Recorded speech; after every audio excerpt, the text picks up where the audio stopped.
1, rocks and soils. To begin with, let us understand the 4 realms of the earth. We call it as 4 realms or the 4 spheres. So what are the 4 spheres that we have on earth? We have atmosphere, hydrosphere, biosphere and lithosphere. Now what is atmosphere? The air that surrounds us, we call it as atmosphere. It forms as a layer, so we call it as a sphere, atmosphere. Next we have hydrosphere, which is the ocean. Then we have biosphere, the plants, living organisms, animals, everything comes under biosphere. Finally, we have lithosphere. Now, the lithosphere is the uppermost and the significant layer of the earth. Now, what is lithosphere? The literal meaning of the lithosphere is the sphere of rock. So, the word litho means rocks and the sphere means it is the layer. So, the literal meaning of lithosphere is the sphere of rock. What are rocks? Let us see what the definition of the rock is. The rocks are the solid mineral materials forming a part of the surface of the earth and other similar planets. So they are the solid mineral materials. You know what minerals are? We have certain minerals like potassium, magnesium, so many minerals, zinc, copper. So we have those things, and that is rocks are the solid form of those minerals. And there are over 2000 different types of minerals found on the earth's surface, out of which only 8 basic minerals are commonly found all over the earth. Minerals are the chemical substances which exist in nature. So these chemical substances solidifies to form the rock. So what are the classifications of the rock? According to the mode of formation. So how it is formed, based on the mode of formation, the rocks are classified into igneous rocks, sedimentary rocks and metamorphic rocks. So the rocks are classified into igneous, sedimentary, metamorphic. It is further subclassified into intrusive. Igneous rock is further subclassified into intrusive and extrusive. Sedimentary rocks are further subclassified as organic and inorganic. Similarly, we have metamorphic rocks that is further classified as thermal and dynamic. Now let us see one by one.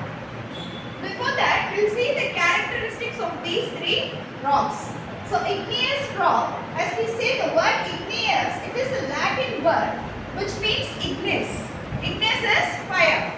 So this is formed, these igneous rock types are formed by the solidification of the molten magma. From the volcano which erupts, these rock forms are formed. Then we have sedimentary rocks which are formed by these sedimentary rocks. Latin word, it is derived from sedimentum, which means settling down. So it is formed by the sediments derived and deposited by various agents. So because of the various agents like wind, running water, glaciers, the minerals are eroded away and they get deposited in a place, and over the period of time it solidifies and then it becomes a rock. So consists of many layers, and hence they are called as stratified rocks. You can see the layers. Then we have metamorphic rocks. So the metamorphic, the word is derived from the Greek word which means meta. So it is derived from two Greek words, meta and morpha. So meta means change, morpha means shape. So what happens, this igneous and sedimentary rock, over a period of time, because of high temperature and pressure, they get converted into another form of a rock, which we call it as metamorphic rocks. Now what are the characteristics of these 3 rocks? So igneous rocks, as I told you already, these rocks are hard in nature. They are formed from the molten magma which becomes solidified. So once the molten magma gets cooled down, these rocks are formed. So they are impermeable. Okay? Water cannot penetrate into it, and they do not contain the fossil. So they do not have any organic materials in the rocks. Why? Because it is formed deep inside the volcanoes. So the igneous rocks, what happens? There is no fossils, right? And they are associated with the volcanic activities. The igneous rocks are associated with volcanic activities, and these rocks are useful for the construction works. Why? Because they are very hard and crystalline and it is impermeable, so water cannot penetrate, and these forms the very good basic materials for the constructions of the buildings. Next we have sedimentary rocks. What are the characteristics? They have many layers. Like I told you, because of the deposition of the minerals and other materials, they forms a stratified layer, and they are non-crystalline. They are not very hard. Once you can even crush it. So they are not crystalline and they may contain fossils. Why? As they erode along, they might carry the decayed or the animal materials or the fossils, everything, and it may get deposited in the layer of the rock. They are soft and get eroded easily. The example we have is limestones. So they mostly contain carbonate compounds in them. Then we have metamorphic rocks. The metamorphic rocks are mostly crystalline in nature. Why? Because it is a combination of both igneous and the sedimentary rocks. So it will have the characteristics of both igneous and sedimentary rocks. So sometimes it may be crystalline and it may also contain layers like the sedimentary rocks. So the metamorphic rocks are formed by the igneous and sedimentary rocks over a period of time. Because of the temperature and pressure, it gets converted into metamorphic rocks. Example is marbles. Now, like I told you already, the classification of the rocks, igneous, sedimentary and metamorphic, they are further classified into intrusive, extrusive, organic, inorganic, thermal and dynamic. Now let us see about the classification of the igneous rocks. So igneous rocks are classified into two types, extrusive igneous rocks and the intrusive igneous rocks. Now what is extrusive igneous rocks?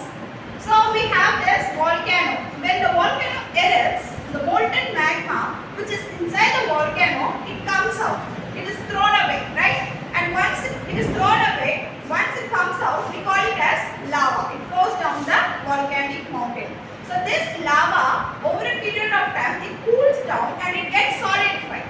So they are called as extrusive igneous rocks. The best example of this is the basalt.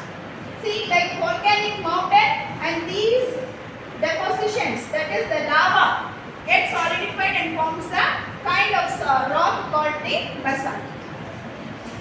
Then we have intrusive igneous rocks.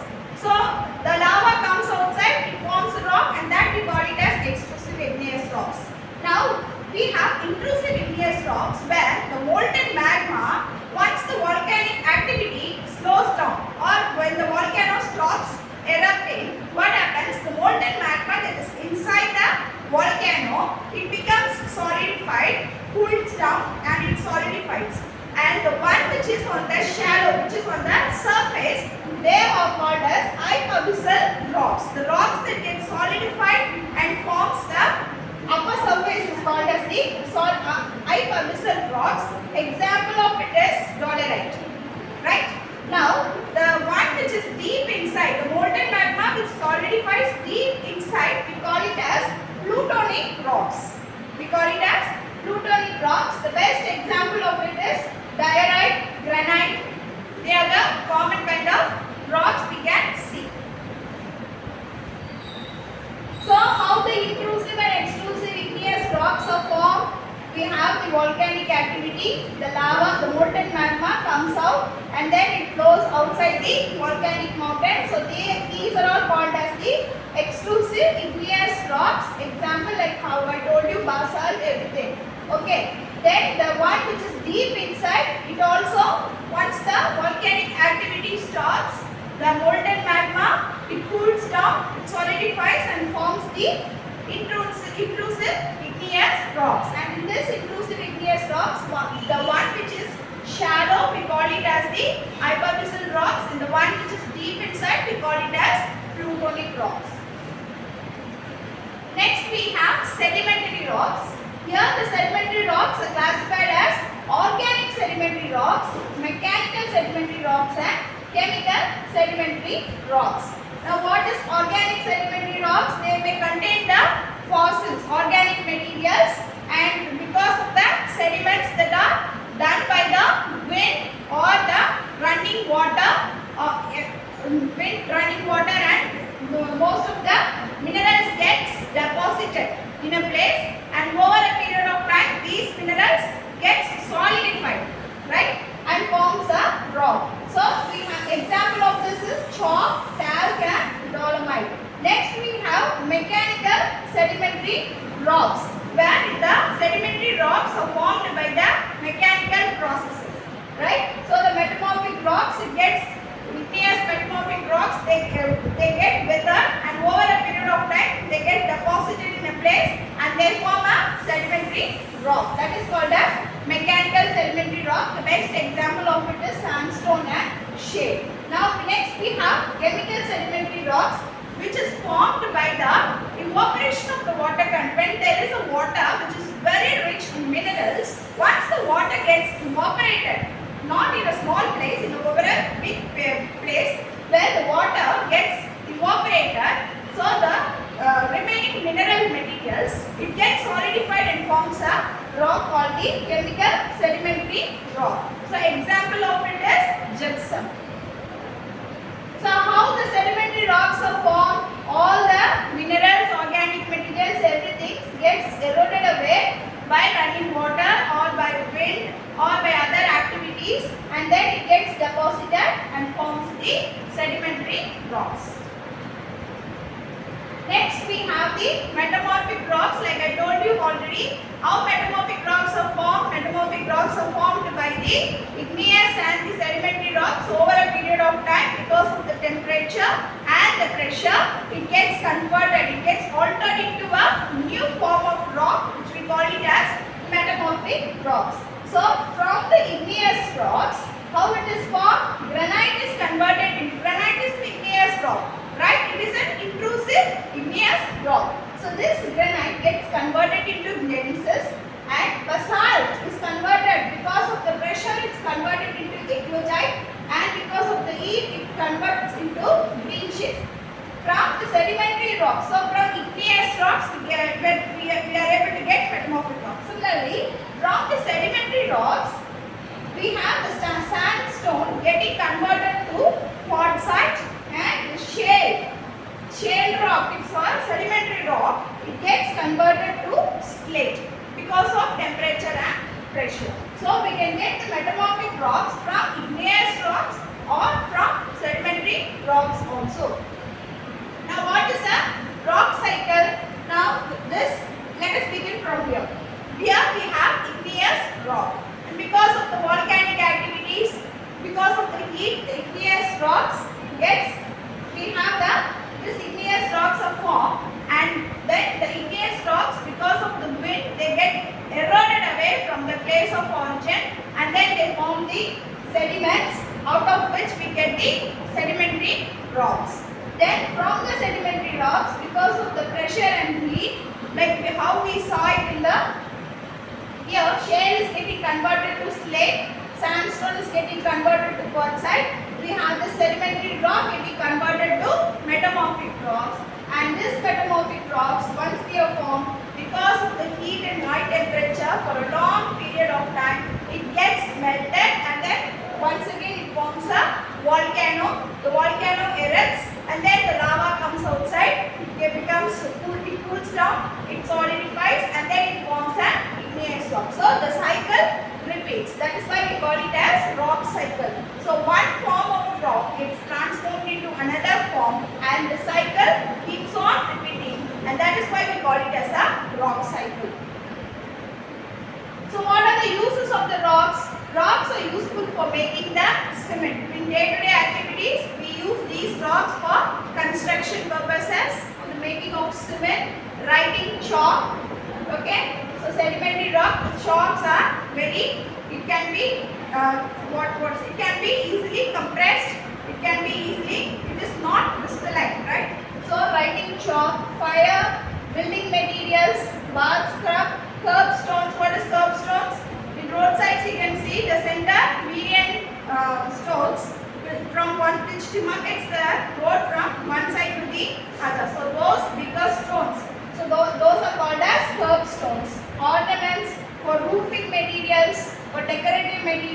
we find rocks useful for our day-to-day activities. These are valuable source of minerals, and also there are certain kinds of rocks which are very precious like gold, diamond, sapphire, etc. Next is the soil. Now soil and its formation. What is the soil? They are the organic minerals. Okay, it contains organic matters, minerals, gases, water, everything. And it is on the surface of the earth. Since the soil is on the surface of the earth, we call it as the skin of the earth. So, the soil, how it is formed, the rocks over a period of time, it gets withered away. Rocks gets withered away. It's broken down into small pieces and they are formed as a soil on the surface of the earth. And this soil is very much useful for the living organisms thriving on the earth's surface. What is the composition of the soil? Soil mainly consists of 40% of the mineral particles. Air we have 25%, water is 25%, and humus, organic matter. In the soil we also have organic matter which is only 5%, and out of this 5% humus is 80%. What is humus? They are the dead and decomposed organic matters of the animals or the plants, which acts as a fertilizer in the soil, which is very much responsible for the plants to grow. So what makes the soil fertile? The humus content that is present in the soil makes the soil fertile. What makes the soil mature? Over a period of time, these humus particles gets accumulated in the soil. The dead and the decomposed particles get accumulated in the soil. It makes the soil more and more fertile, and thus we call it as the mature soil. So classification of the soil, we have 6 types of Indian soils. All these soils are found in various places in our country. So first one is the alluvial soil. Alluvial soil which is found in the river valleys. Okay, these alluvial soils are very fertile. Why? Because of all the decomposed dead organic matters are eroded by the river and it gets deposited in a place and it makes the place more fertile. Okay. Now these types of soils are found in the Gujarat, northern plain, lower valleys of Narmada, Tapti, northern Gujarat. So in the northern parts of the India, you can find these kind of alluvial soil and they are very rich in humus, very fertile. So these types of soils can be used for the cultivation of the crops like jute, wheat, rice, etc. Next we have the black soil. Now this black soil is formed by the weathering of the igneous rocks. So it has clay content. It has more of clay content and they are not suitable for the cultivation of the crops. Instead we can use it for the cultivation of the cotton. Next we have the red soil. Red soil is derived by the weathering of the ancient metamorphic rocks, and because of the iron content the soil appears red, and this is found in most of the regions of Tamil Nadu, Andhra Pradesh, Chhattisgarh, Karnataka, Maharashtra and parts of Orissa. Next is the laterite soil and they are formed by the intense leaching up and are well developed on the summits of the hills and the uplands. So this is found in the hilly regions and it is suitable for the cultivation of the tea.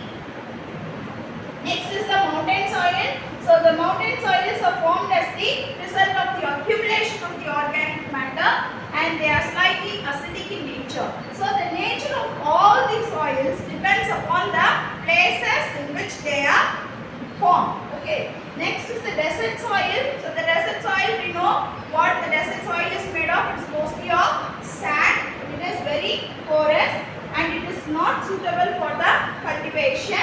Okay, the soil has high salt content and saline layer forms a hard crust. These soils are generally sandy and deficient in organic matter. So what is soil erosion? because of the various activities like human activities or because of the wind or because of the running water, the top layer of the surface of the earth's soil gets eroded away from one place to the other, and that we call it as soil erosion. So there are many layers of the soil. Below we have the bedrock. This is the parent rock, and this parent rock over a period of time, because of temperature, pressure, it gets withered. Withered means it gets broken down. It gets broken down into a subsoil layer, and from this subsoil layer, even it also, because of the temperature and pressure, what happens is it withers. It breaks down into further smaller particles and it forms an elevated layer. So on the top we have the organic materials, right? The dead and decomposed animals and plants, organic materials which gets deposited on the top layer surface, right? So what is soil conservation? Conservation means to protect, okay, to save. So how long does it take to form soil? How long does it take to form the soil? The time needed to form a soil, it depends mainly on the climate. The environments which is characterized by mild climate, it takes 200 to 400 years to form just 1 centimeter of the soil. So the soil is very important. Also the organic materials which is on the surface of the soil, it is very much responsible for the cultivation of the plants, okay, so which forms the basic food for our living organisms which is living thriving on the surface of the earth. So the soil is very much needed. Soil formation is faster and it takes up to 200 years. So to become a well-nurtured soil, it takes about 3000 years. So what are the uses?